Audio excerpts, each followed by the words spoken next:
Boa noite. Que Jesus se faça presente na noite de hoje. Antes de iniciar, eu gostaria de roubar um pouquinho do tempo, dado no momento da mocidade, para fazer um convite aos pais que nós vamos abrir um espaço na evangelização.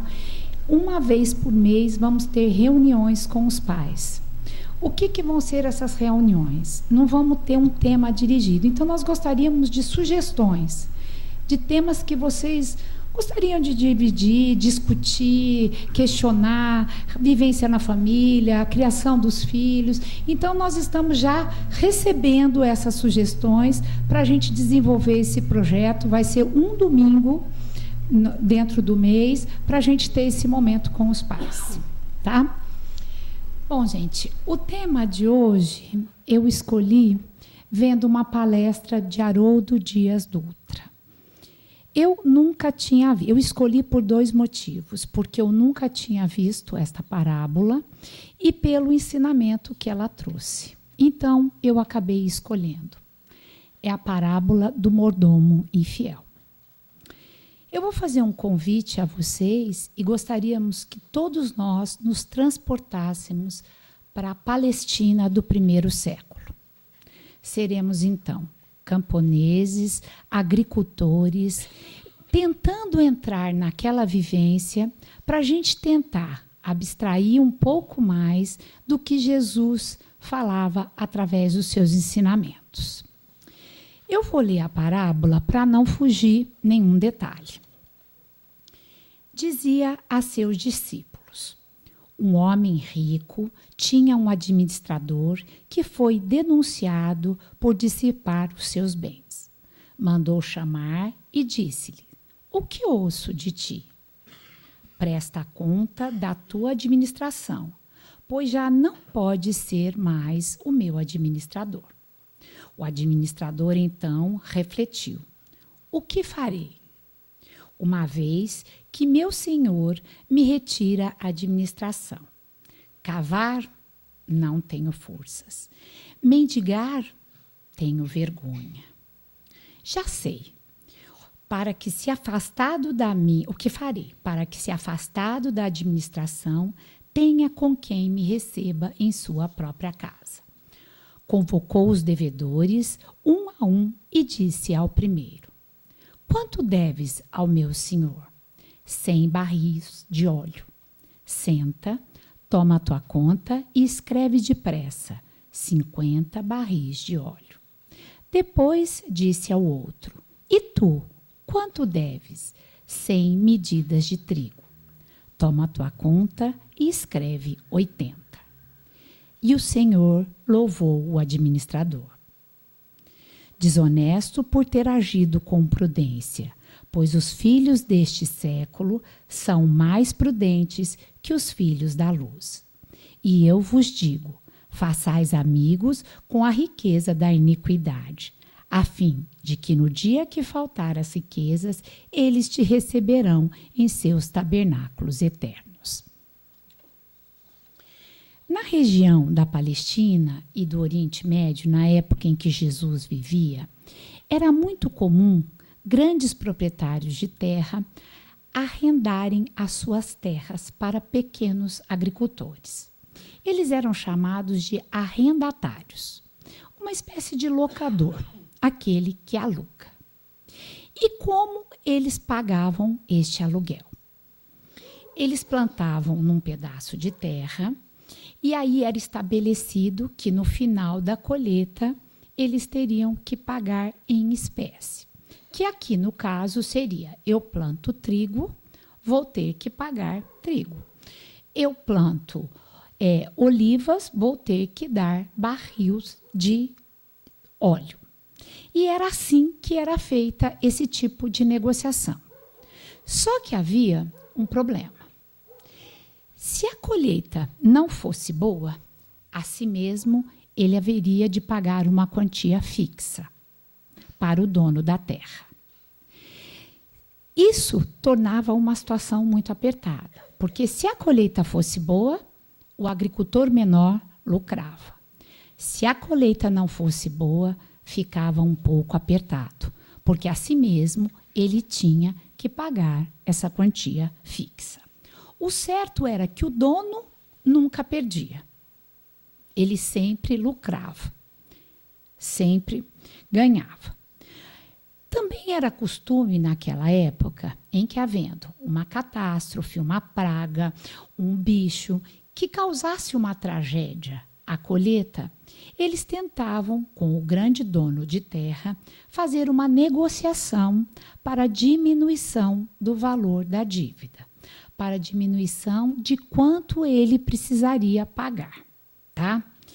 Esse dono de terra, esse senhor das terras, possuía um mordomo, que tinha a função de redigir os contratos, receber o pagamento, dar alguma assistência a esses agricultores menores, então a ele, e trabalhar também, e fazia também os livros contábeis. Essa era a função do mordomo, uma espécie de administrador. Era ele que tinha toda essa função. Jesus, então, olhando para essa sociedade, tirou o ensinamento daquilo que eles conheciam, daquilo que eles conseguiam ter vivência, o que era o dia a dia, o cotidiano deles. Mas, mesmo aqueles que viviam naquela época, os cortesãos, os agricultores, os discípulos, todos tinham dificuldade em entender o que essa história queria. E ainda hoje ela é difícil de ser entendida. Porque estranha-se que um proprietário de terra vê o seu mordomo dissipando os seus bens, vai e o demite da seguinte maneira: ouvi dizer e tenho evidências de denúncia que você está dissipando os meus bens. Da seguinte maneira: entrega a tua mordomia e presta contas. Prestar contas era ter que apresentar os livros contábeis. Para quê? Para quando houvesse a colheita, o dono da terra soubesse: fulano deve 100 barris de óleo, ciclano deve 100 medidas de trigo. Então, ele tinha que dar conta dessa mordomia e trazendo os livros contábeis. Naquele momento em que ele foi demitido, ele pensa: eu não sei plantar, eu só sei administrar. Mexer com contratos, mexer com papéis, atender aos agricultores menores. Cavar, eu não tenho força. Não sei arar, cavar, plantar. O que farei? Mendigar? Tenho vergonha. Embora, na época, ser mendigo era quase que uma profissão. Eles eram profissionais, mas ele pensou: não, isso eu tenho vergonha. E aí, o que ele faz? Ele pensa num plano diferente. Como ele tinha sido demitido, ele pensa em agir rápido. Por que agir rápido? Porque se os agricultores soubessem que ele já havia sido demitido, seguramente não lhe dariam crédito. Nem vou falar com você, você já nem mais está trabalhando. Então, ele pensa de uma forma rápida para poder reverter isso. E age como se ainda fosse o administrador. Então, ele chama um a um e pergunta. E olha que pelas quantias estabelecidas não eram pequenos, não. Eram médios, porque 50 barris de óleo, 50 medidas de trigo eram medidas para a época significativas. Então, ele vai e pensa: quanto deves ao meu senhor? 100 medidas de trigo. Senta e escreve depressa. 80. Chega um outro, chama: quanto deves ao meu senhor? 100 medidas de óleo. Vai, senta rápido e escreve 50. Não eram medidas diferentes. A bem da verdade, o que ele faz? Ele faz uma equivalência, uma vez que o trigo valia mais do que o óleo. E ele não tinha tempo. Ele não tinha tempo de sentar um a um e estudar um percentual de diminuição de dívida. Então, ele escolhe um valor único de 500 denários, que é um cálculo complicado, que eu nem vou me ater aqui, mas ele faz essa conta para poder ganhar tempo e estabelecer esse desconto, essa medida fixa. Os agricultores poderiam descobrir que ele já não era mais, assim como o dono da terra, que poderia chegar para ele e falar: escuta, você já me causou um prejuízo e está me causando um ainda maior, e poderia, inclusive, desmenti-lo. Então, ele precisava agir rápido. Se o dono da terra chegasse e descobrisse, ele podia dizer: como se não bastasse, você já causou um prejuízo, ainda me causa um prejuízo maior. Ou simplesmente dizer: gente, para tudo. Tudo isso é um grande engano.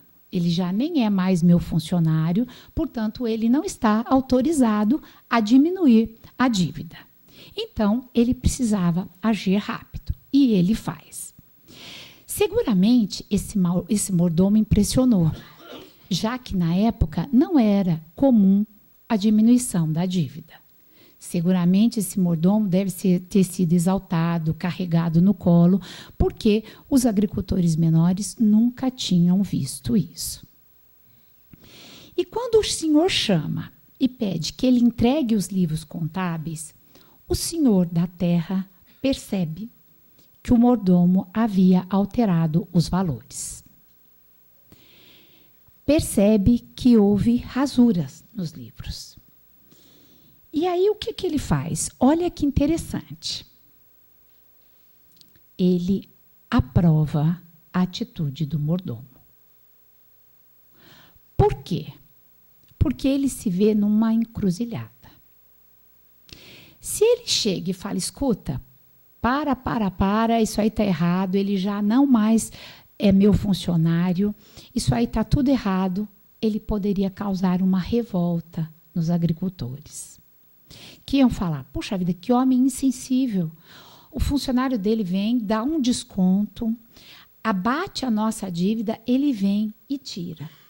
Então, ele, nessa encruzilhada, que ele fala: não sei o que fazer, ele simplesmente aprova a conduta do mordomo. O Senhor, depois de ter feito isso, ele olha, e Jesus ainda diz, depois dele aprovar, Jesus ainda disse: este mordomo infiel agiu com mais prudência do que os filhos da luz. Este homem do mundo agiu com mais prudência do que os filhos da luz. Jesus quer dizer que ele, diante de tantos que estavam seguindo, que eram mais espiritualizados, encontra uma atitude de prudência no mordomo, que era um homem do mundo. E ele ainda fecha com um ditado: granjeai amigos, façai amigos, para que amigos com a riqueza da injustiça, para que quando a riqueza vier lhe faltar, você tenha quem lhe receber nos seus tabernáculos eternos. Difícil, né? Eu também achei dificílimo. Muito, muito, muito difícil. Não é uma parábola, mas nós vamos pedir socorro e tentar entender o que Jesus queria dizer. Na verdade, Jesus gostava de parábolas que escandalizavam. Por quê? Para, através dessa indignação e desse escândalo, as pessoas conseguissem pensar e refletir através dos seus ensinamentos. Esse era o objetivo. Era incomum naquela época, então tinha duas coisas que chamam a atenção nessa parábola. Era incomum naquela época, na Palestina do primeiro século, dar desconto aos agricultores menores. Um outro fato que também não era comum na época era que o mordomo sendo constatado que estava dissipando os bens do seu patrão, além de ser demitido, ele era denunciado e condenado. E isso também não aconteceu. Então, eram 2 fatos que também escandalizavam. E aí, Jesus aproveita isso para nos ensinar esse tema da aula de hoje. Quando o patrão chega e pergunta para ele, como é que você está fazendo? Eu fiquei sabendo que você está recebendo essa denúncia, está dissipando meus bens. Ele fica em silêncio. E esse silêncio funciona como uma confissão. Só que nesse momento, ele percebe que o patrão agiu com extrema misericórdia. Justiça e misericórdia. Por quê? Justiça, porque ele o demitiu. Misericórdia, porque ele não o denunciou. E aí que vem o plano mirabolante do mordomo. Ele fala, eu vou apostar, esse homem agiu com extrema misericórdia. E eu vou apostar 100% na misericórdia do meu patrão. E vou tentar imitar o seu ato. Foi quando ele chama os agricultores menores e oferece desconto. E aí ele tenta impressionar novamente o patrão. Ele fala, quem sabe assim, eu imitando a atitude de misericórdia dele, ele não me devolve a mordomia. Eu não volto a ser o administrador. E se ainda ele não agir com misericórdia mais uma vez para comigo, eu tenho um plano B. Que os agricultores vão ficar muito agradecidos e eu vou ter quem que me receba em casa até que eu consiga um novo trabalho. Ou, quem sabe ainda, até me indicar para um novo emprego. Então, ele pensa nessa bondade e aposta 100% nisso. Essa é a história que causou o choque. Mas agora é preciso a gente entrar um pouco nos aspectos espirituais desta história. O que será que Jesus estava querendo dizer? Será que Jesus estava querendo dizer de agricultores? Será que ele estava preocupado com donos de terra, quantia, pagamento? E é aí que nós vamos pedir socorro para Emmanuel, para nos ajudar nessa parábola. No capítulo 111 do livro Pai Nosso, Emmanuel diz a seguinte mensagem. Granjeai amigos, que quer dizer, façai amigos. E ele diz assim, se o homem conseguir, desde a experiência humana, devassar o pretérito profundo, chegaria mais rapidamente à conclusão que todas as possibilidades que o felicitam em conhecimento e saúde provém da bondade divina e de que a maioria dos recursos materiais à disposição dos seus caprichos procede da injustiça. Gente, Emmanuel está falando que a maior parte das riquezas naturais deste mundo procede da injustiça. É isso mesmo? Vamos seguir mais um parágrafo para ver o que ele diz. Bastará recordar que quase todos os estados terrestres se levantaram há séculos sobre conquistas cruéis. Com algumas exceções, os homens têm sido dissipadores, que no momento do ajuste não se mostram à altura da mordomia. Se nós estudássemos um pouquinho mais a história da humanidade, principalmente das nações mais ricas, nós veríamos que as grandes nações se ergueram através da exploração, do roubo, de assassinato, além da pilhagem. De modo que os recursos materiais que nós detemos hoje provêm da injustiça. Mas Emmanuel vai mais longe ainda.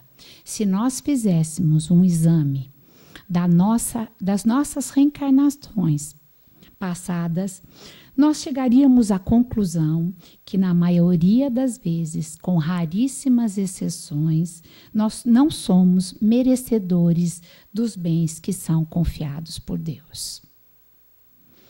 Os bens que detemos hoje são empréstimos da providência divina.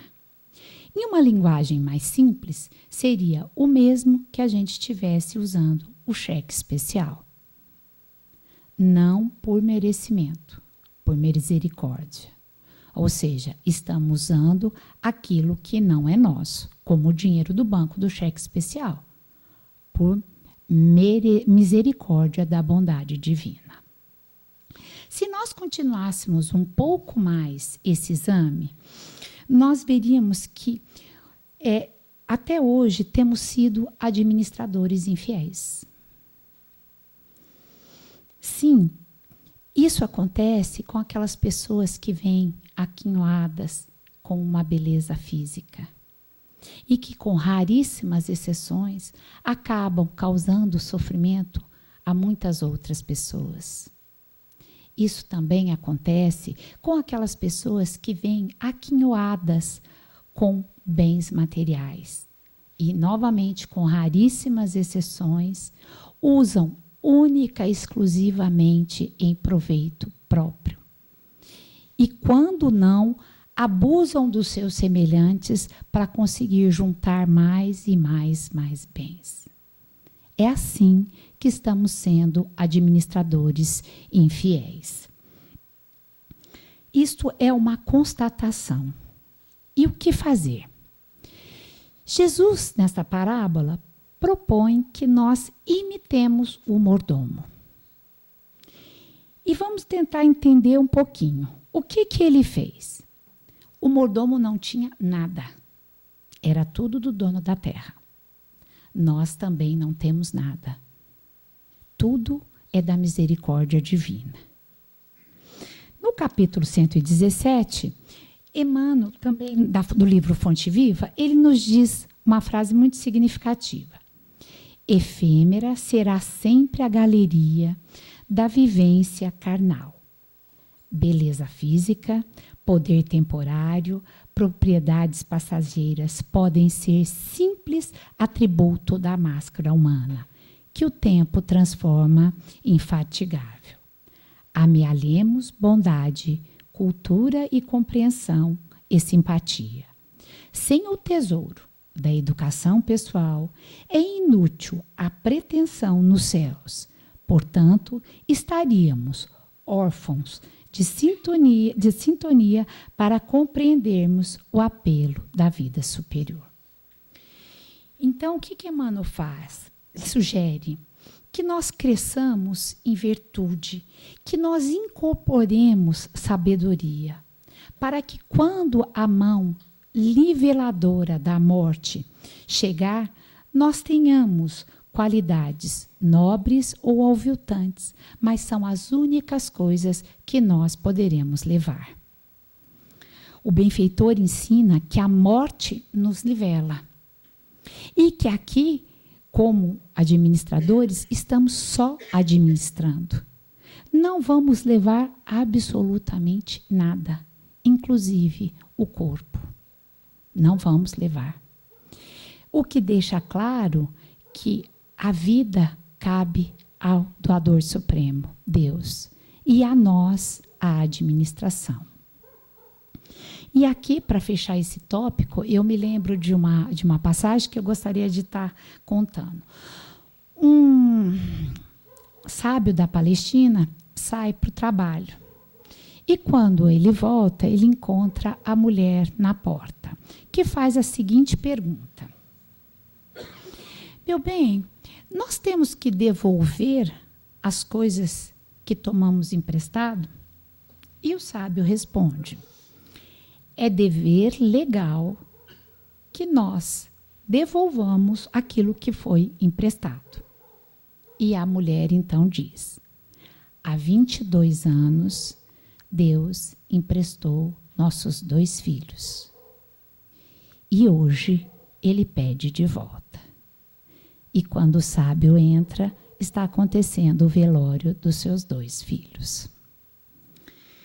Todas as dádivas são de propriedade do Criador. Agora, nós temos sido administradores infiéis. E o que fazer? Fazer como o mordomo da parábola. Mas o que ele fez? O mordomo foi de encontro ao outro. O mordomo acreditou 100% na misericórdia do patrão.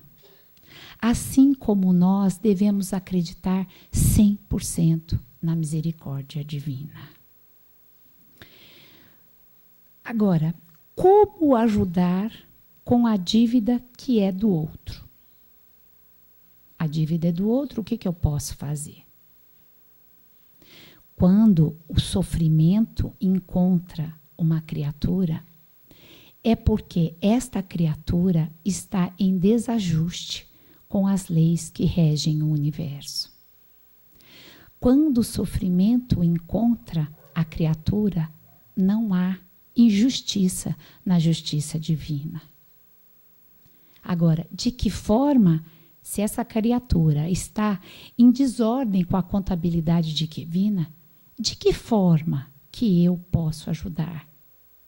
Como o mordomo fez? Através da caridade. Através da busca do outro. Quando eu me coloco na posição de sair de mim mesmo e ir em busca do outro, eu consigo ajudar, eu consigo amparar. Então você vai a um hospital, chega até um hospital, aplica um passe para um doente que está lá. Você está alterando a contabilidade de débitos.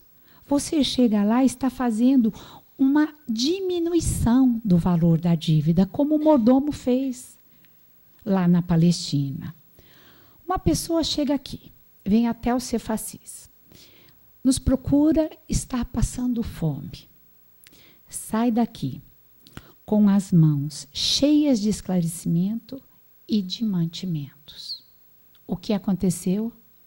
Nós alteramos o débito na contabilidade divina. A bondade, a misericórdia, toda vez que nós auxiliamos um ser, é a mesma coisa que nós estivéssemos emprestando os nossos ombros para que a outra pessoa carregue a sua cruz. Isso se chama solidariedade espiritual. A pessoa deve 100, mas a partir do momento que nós emprestamos nossos ombros, essa dívida cai para 50, essa dívida cai para 80.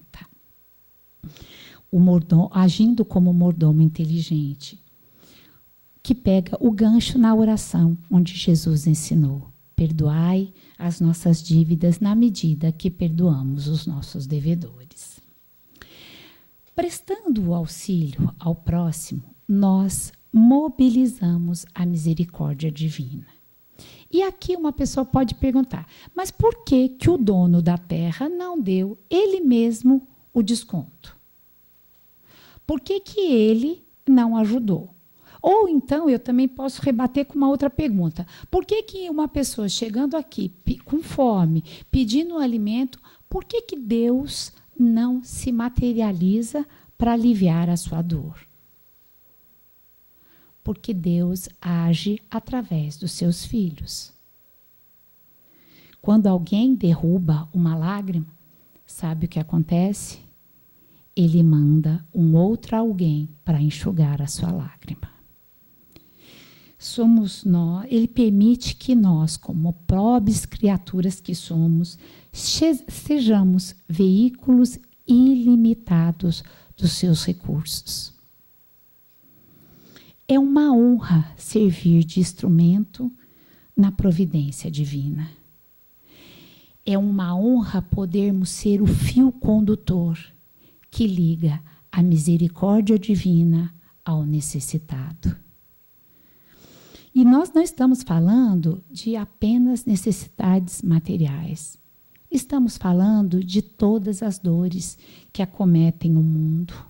A depressão, a dor, a perda, a pobreza, a ignorância, a estupidez. Todas essas carências sendo atendidas uma a uma. Às vezes, chega alguém, o problema é financeiro. Um outro alguém está farto, riquezas materiais, mas está totalmente pobre de equilíbrio moral. Um outro alguém necessita de um passe, acolá precisa de um abraço. Um pouquinho mais adiante, uma palavra amiga. Cada um sendo atendido de acordo com a sua necessidade. Emmanuel também se refere na parábola da seguinte forma.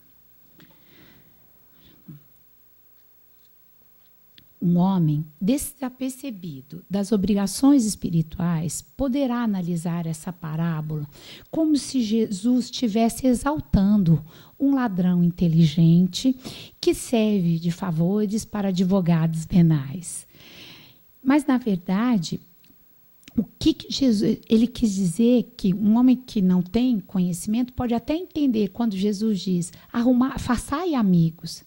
Mas esses amigos que Jesus se refere são amigos sinceros e devotados.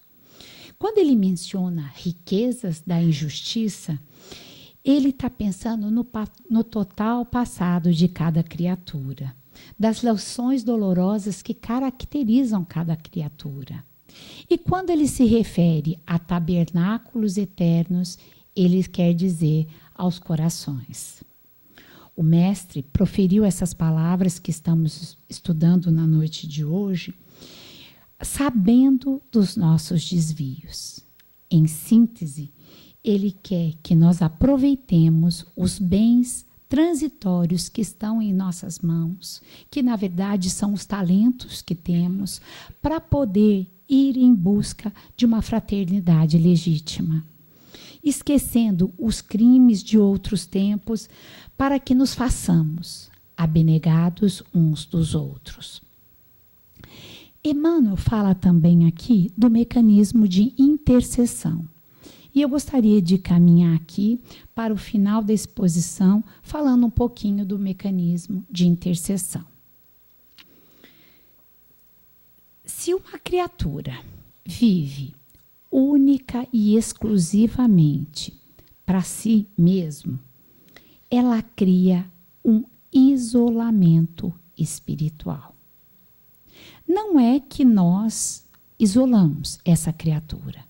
É essa criatura que não consegue fazer amigos espirituais, porque ela vive única e exclusivamente para si mesma. Agora, quando você ajuda o outro, quando você vai de encontro ao outro, sabe o que acontece? Existe um mecanismo de intercessão. Você vai até um hospital, aplica um passe àquele doente. O que você não sabe é que junto com esse doente tem 1, 2, 3 ou vários amigos espirituais e que se emocionam com a sua atitude de caridade para com aquele doente e fazem uma marcação, uma gravação de gratidão no coração. Aí, quando você lá na frente, e já se tornaram amigos seus, aí lá na frente, quando você precisa de algo, esses amigos que estavam ao lado daquele doente que você foi visitar, têm vontade de retribuir o bem feito e te ajudam. É isso que é o oposto do isolamento espiritual. Quando a gente se conecta, como se fosse uma rede, a gente vai angariando amigos espirituais. Todos nós podemos ser instrumentos na misericórdia divina e minorar a dor do próximo. É isso que a passagem está dizendo. Nesta passagem também, Jesus puxa a orelha dos seus discípulos, dizendo que de nada adianta a doutrina se não servir para um crescimento espiritual de todos, ou se você usa única e exclusivamente para atender a caprichos espirituais. Que é aquela coisa, precisamos levar o centro para fora. Precisamos levar os ensinamentos adquiridos aqui para a nossa realidade. Discípulo do Cristo é discípulo que sai de si mesmo. É aquele que vai aliviando a dor do semelhante, não importando qual seja a dor. Chico conta um caso de Valéria, salvo engano. Chico, além das funções que ele tinha de psicografia, de atendimento fraterno, de acolhimento àquelas pessoas que iam buscar um amparo, ele também fazia uma peregrinação nos lares pobres. Dentre esses lares que ele visitava, tinha um de uma senhora que vivia com uma filha que tinha sido vítima de uma paralisia cerebral, que se chamava Valéria. Chico tinha um enorme carinho por essa moça.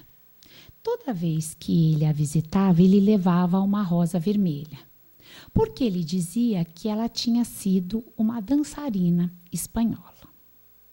Certa noite, Chico chega até a casa e fala para a mãe dela: estou com a sensação que a Valéria vai falar hoje.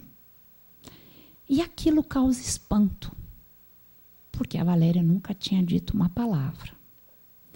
E após o culto, Chico chega para a Valéria e fala para ela: Valéria, fala alguma coisa. E ela balbucia, tenta, força e não sai nada. E Chico insiste mais um pouco: Valéria, por favor, só uma palavra.